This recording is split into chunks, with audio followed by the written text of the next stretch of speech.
All right, we move swiftly into our final session for the symposium, and we are joined by Mark Pellegrino from McMaster University to discuss accessible archives, why we don't have them, and why AI isn't helping. Mark, over to you. Hi, everyone. I'm very happy to be the final scheduled presentation today. Um, hello, I'm Mark Pellegrino. I'm the Digitization Services Librarian at McMaster. I've been working with digitization and digital archives for a very long time. I'm mostly from an audio, video, film archives background. I'm new to the world of rare books and working with a lot of textual content. And as I was learning, I decided that obviously my department should make everything we digitize fully accessible and available to everyone. But I was surprised to realize that it's very difficult to do so with uh, what I'll call tremendous manual labor. So that's when I started exploring AI solutions. So of course, this presentation is kind of a sensationalist title. Something more accurate would be AI isn't solving instead of helping. Basically, the correct tooling for using AI applications in accessibility workflows doesn't exist yet, meaning that despite great advances in text and image recognition technology, our systems for creating accessible digital archives are relatively unchanged.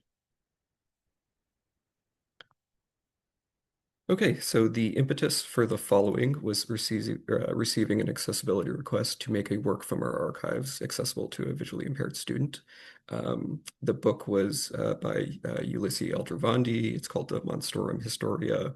It's about 400 years old, 1,000 pages long, handwritten in black letter font on yellowed old vellum with complex decoration, adornments around the margins.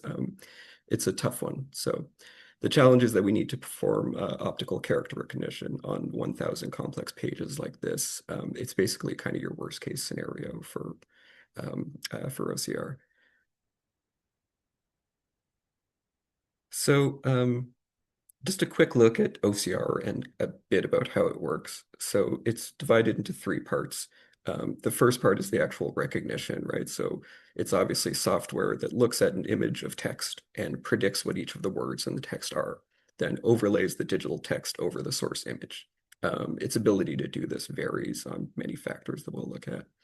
The second lesser known part is the coordinate system that's embedded in the PDF. Um, so that's overlaying the recognized digital word over the image of that word using a coordinate system called HOCR, where the H stands for HTML. So HTML OCR. So this is what allows for any selecting or searching of text. We've always used PDFs. We know how to search and select text from PDFs.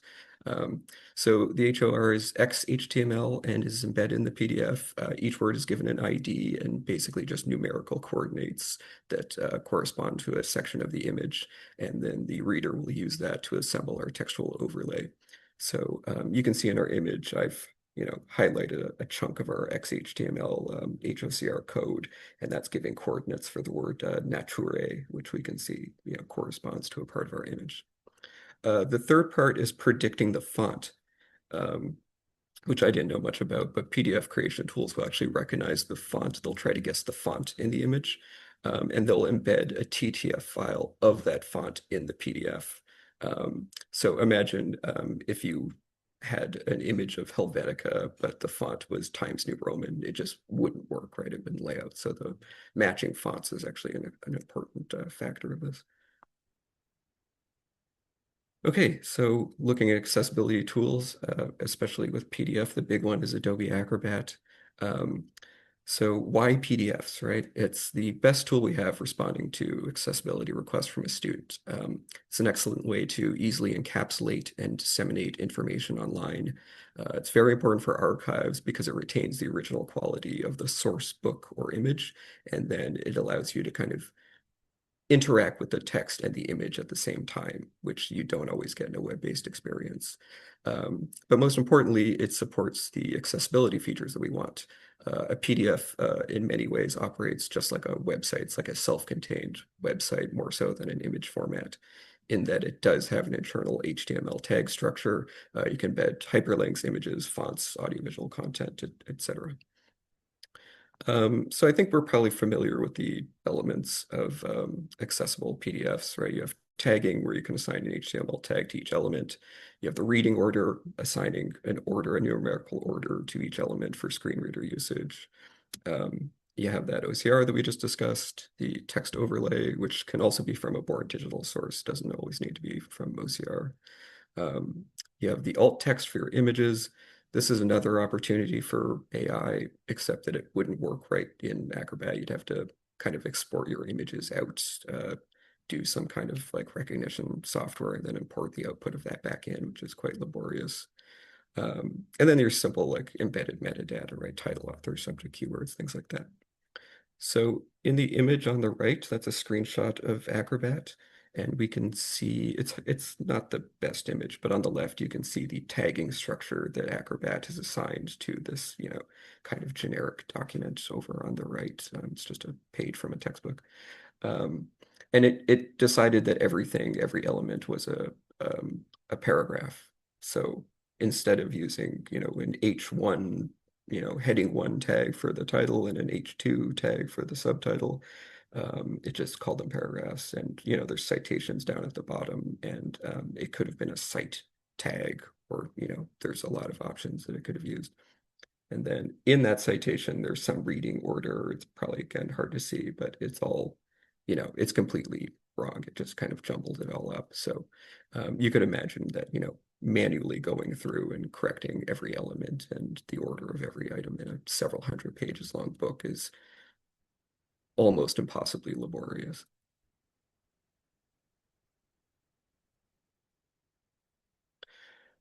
Okay, so this is our other big tool that we use. This is our usual system for OCR and accessibility workflows.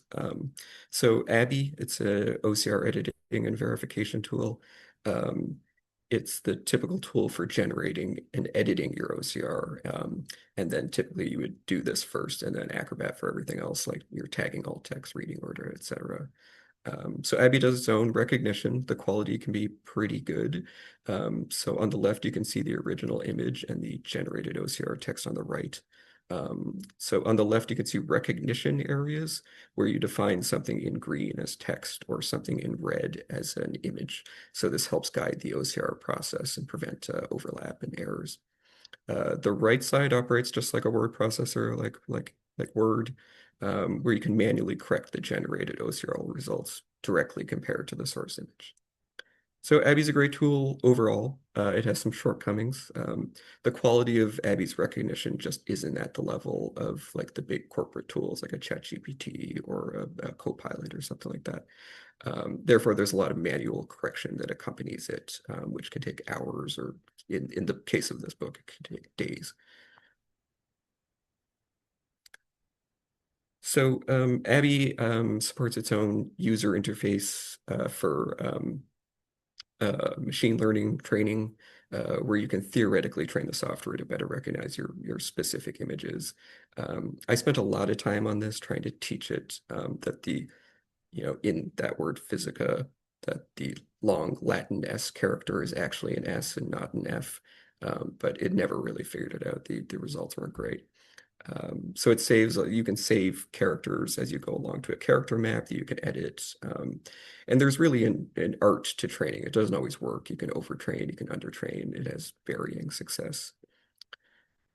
So, you know, this is when I decided to start looking at AI solutions because Abby is just it's a lot of work, probably too much work. I had a student trying to manually correct the Latin OCR from this Monstrorum book, and it could take an entire day to do a few pages, so we weren't getting anywhere. We were kind of like trickling pages to our students as we went along.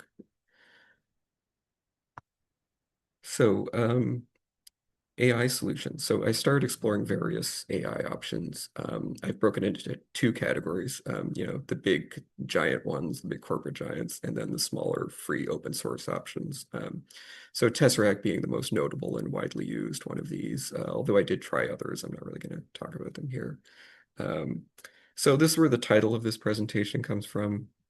Um, in the end, none of these options are going to work for us. None of them can create outputs that are going to interface with our Abby and Acrobat system.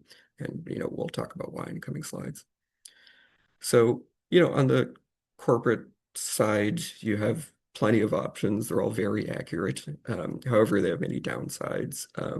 The big one is that they only produce extracted text. So you can give something like ChatGPT a complicated image of a digitized book page and ask it to transcribe for you, and it'll do it very well and very fast, and it'll be very accurate. But all it can do is return the plain text. You can't ask it to make a PDF with an HOCR coordinate system. Um, it also can't work with text TIFF files, which is kind of like your normal digitization format. And then, of course, there's obvious privacy concerns. I think institutions are still kind of weary about sending too much of their content to these organizations. And it costs money. You have to create a subscription and you have to pay per use or get an institutional license. So that's why most institutions use Tesseract, and I do as well. So Tesseract will generate the text. It's a large language model. It'll read your images, generate the text, and create a PDF with a text overlay and the HOCR coordinate system. It's the only tool I've found that actually does that. It also supports sharing of external training data, which is very important. It's open source, widely supported, run locally on your own hardware, meaning zero privacy concerns. So it has a lot of advantage over the others, but of course, there's some drawbacks to explore. So just a quick look. That's a snippet of our page and how Tesseract responded to it. It did, fairly well, but it obviously made some mistakes that are marked in red. But this is a particularly tough case. The results from this could vary. There's ChatGPT. It did a little better, but it's not significantly better. It was able to separate the images out better, but overall, it's not a big difference. And we were using specialized Latin training data for Tesseract, whereas this is just stock ChatGPT. I find generally ChatGPT, like overall, in most cases, works quite a bit better. But this is a tough one. So just say you were to use something like ChatGPT or some big corporate AI to create a transcription of your pages. So why not just take that text and copy and paste it into your OCR editor, like Acrobat or Abby? So let Acrobat run its inaccurate OCR and then just copy and paste in your own more accurate AI generated text, right? Sounds like a perfect solution, but sadly it doesn't work like that because Abby and Acrobat have no system for importing external text. They both generate their own OCR and expect you to work with that. If you simply select their OCR text, copy and paste in your own external text, you're going to break that HOCR coordinate system that was generated along with the text. So you end up with very messy, unusable documents where the searches and selection of the text will be very broken. Here I'm searching for the word humanist, and it doesn't align with the source image at all. So OCR editors just aren't as robust as you would want them to be. So just a quick look at Tesseract. So yeah, so we can make a PDF with Tesseract, which will support an OCR text overlay and have the embedded HOCR. That's the Tesseract interface, just a Linux command line tool, easy to install. You have to download training data for each language you want to use. People freely distribute their training data online. I found really good Latin training data at a website called latinocr.org, which is handy. The training data is just single file. You drop in a folder, then you just use like a flag. I'm using -L for lat here. So here I'm directing Tesseract to our source image, and from that I create 3 files: the extracted text in a text file, a PDF containing the source image overlaid with the recognized text, and a separate HOCR file, which you can edit on your own, which is kind of advanced. So overall, Tesseract is awesome and fast. It'll do a whole book in a few minutes, but we'll get to the drawbacks. So there's our new PDF from Tesseract with the text overlay selected. Beside it is the extracted text in a text file open in a text editor. So one big Tesseract drawback is that you don't have recognition areas like you do in Abby. So at the top of the document, you can see it's recognized some characters within that image that we don't want. Also in that decorative drop cap first letter, it found a bunch of characters we don't want, and that's not good. So this is where I hit a wall with Tesseract. PDFs usually have, as we discussed before, an internal TTF font file. So this helps the text overlay better match the source image text. However, Tesseract uses something called a glyphless font, as in it's invisible. And I don't fully understand how that works. Therefore, PDFs made with Tesseract cannot be edited with Adobe Acrobat or Abby OCR editor or anything else. They just are how they are. Um, so this image on the right is what happens if you try to edit a Tesseract PDF in Acrobat. It can't understand the text and it just shows black squares in its place. Abby would just crash if you tried to open this document. So you can read the document, you just can't edit it. And I, reached out to the Tesseract Google groups and their GitHub, and in short, embedding TDF fonts is not a feature that's coming. Apparently, it just won't work. And there's sources for that at the end of my slides if you're interested. So people are working on homegrown solutions to this. Internet Archive has made some tools available and some documentation about working with Tesseract and HOCR. People have tried to invent all kinds of systems that I won't really get into. Many are now unsupported. This is the best tool I found. It's called Scribe OCR. It lets you import an image and the HOCR file together. Then you can directly edit the HOCR over top of the source image. Like all of those jumbled characters in the drop cap, I can just select them and just hit delete, then re-export. It's really easy. But, it's small. It doesn't support special characters or ligatures. It's just a single developer who did a really great job, but it would be difficult to use on any large scale. So what do we do? Traditional OCR editing is too slow and laborious, and PDFs generated with AI can't be verified, corrected, or opened in Acrobat or Abby to add additional accessibility features. So basically, we're stuck with the manual approach. Instead of creating everything as fully accessible to begin with, we're taking in accessibility requests from students and then making them wait for results. In speaking with my own accessibility office, the way to handle this is to focus on meeting the specific needs of each student rather than to try to make everything universally accessible. As in, almost everyone will acquire the OCR, but not necessarily semantic tagging or maybe not reading order, etc. So little development is going on to improve these particular workflows, and at least that I'm finding, small pockets of librarians and developers are working on systems like the OCUL GovDocs project is making progress, but it's slow and challenging. It's all very reliant on Adobe Tesseract Abby to potentially start working together or to expand or probably for something new to come along, but there's no telling when that will happen. Um, and we aren't limited to PDFs. Many users will interact with our content through digital archive websites. The Internet Archive book reader has a built-in screen reader, multiple viewing options. My institution uses Islandora, which is open source and customizable, but can offer developmental challenges to support accessible reading. Hathy Trust, something like that, just use Dimit. They just use the extracted text alongside the images. They got rid of the idea of trying to create the overlays and the complexity involved. So I guess I'm probably short on time here, so I'll kind of just jump to the conclusion. But I mean, one thing that I think is going to happen here is that, people are going to start looking for their own options, right? Like that in many cases, students are very likely just kind of dropping these pages into using AI solutions on their own. But that doesn't mean the accessibility requests are still coming in.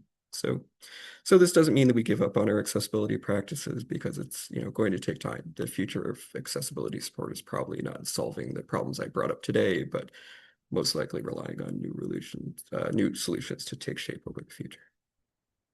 Okay, and I think I'm probably at time right there, so I'll stop right there. Excellent. Thank you, Mark. We do have a question in the Q&A, and if anybody else has a question, please feel free to drop it into the Q&A feature. Does Tesseract replace Abby? Um, no. I would love to say yes, but like the reality with Tesseract is that you're not seeing a lot of new training data develop, as I think people are moving on to like the bigger, you know, the bigger, more trained, Tesseract was always just trained by small groups of academics and things, and it's hard to compete with the kind of training that's going on with Microsoft and OpenAI. But I really would love for Tesseract to be the best solution, but for now, Abby gives you that total control to make sure that every character is correct. With Tesseract, you just don't get that, unfortunately.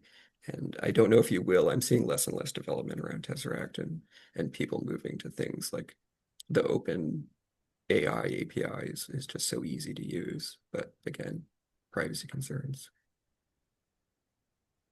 Excellent. Any other questions for Mark? Okay.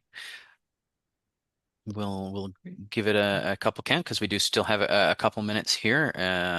But Mark, that was a fascinating talk. I know that AI is the topic on everybody's brains, and how can it be applied? And now after how can it be applied? It's is it actually successful?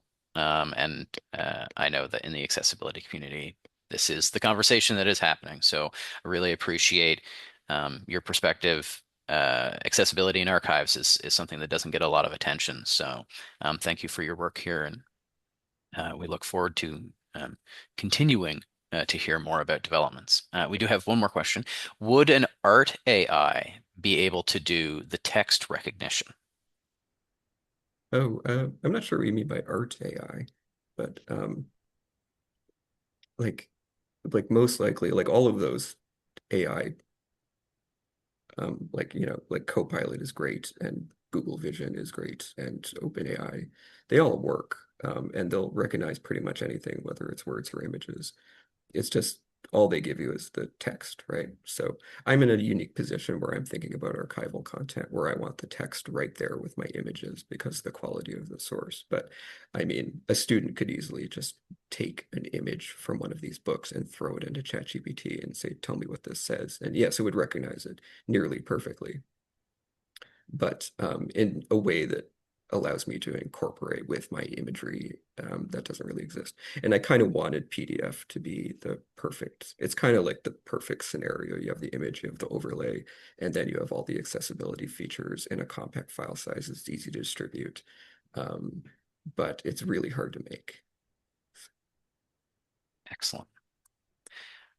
Oh, one more question has come in. Are there any AIs trained to do shape recognition and generation to generate art? Would this type of training help? Um, like in terms of me being able to, you know, make a PDF with my all of my accessibility features and my, you know, HOCR coordinate system and my textual overlay. They can't do that yet. So the recognition technology is excellent. And I think what's going to happen in time is that, yeah, eventually something like ChatGPT, you'll be able to say, like, give me, it might take years, but you'll be able to say, give me a PDF with um, all of those features, and it should be fine. Excellent. Well, no other questions in the chat, so I think maybe So I might have rushed because I thought I was done at 12:15, according to the schedule, but maybe I was wrong about that. Anyway, uh, we like to leave a little bit of time for questions. sure. If there's anything else that you'd like to throw on, otherwise I think we're nearing the end of it. Um, No, I'm all set. Thanks. Excellent. Well then, I think with no other questions in the module, Mark, thank you so much for this presentation. It was wonderful. Great. Thanks, everyone. Excellent. Well, that concludes the 2025 OCUL Accessibility Symposium. Before we sign off and let you back to your lives and lunches, on behalf of the planning committee, I do want to offer some deep and heartfelt thanks to a variety of folks. Thank you to all of the presenters, panelists, and our keynote, Amanda Leduc, for your time your experience, and your expertise. The last 3 days have been informative and enlightening and give us all much to consider when returning to our institutions. Thank you to the ASL interpreters and the live captioners for being an essential part of making this event as accessible as possible. And a preemptive thank you to those who have volunteered to help us ensure that the transcripts of the recordings are accurate and equally valuable. Those recordings of each session will be available on the OCUL YouTube channel as soon as possible with full captions and transcripts, and we will let you know when they are up. Thank you to OCUL for your support in planning and funding the event. It literally would not have happened without you. For more than 10 years, the OCUL accessibility community has been a collective of accessibility advocates united in the effort to make our libraries and their services accessible to all users. If you aren't a member of the community already, I highly recommend you reach out to the moderators and request to join. Finally, we want to thank you, our attendees who were able to join us live, and those of you who are watching the recordings when and where works for you. Events like this are an opportunity for us to come together and remember that none of us do this work alone. We are all in this together. Now, one final plug, if you haven't already, please fill out the feedback form so that we know how to make the next symposium even better than this one. The work towards accessibility and inclusive libraries never stops, but sadly this event does. Thank you for joining us, and we look forward to the next time we meet.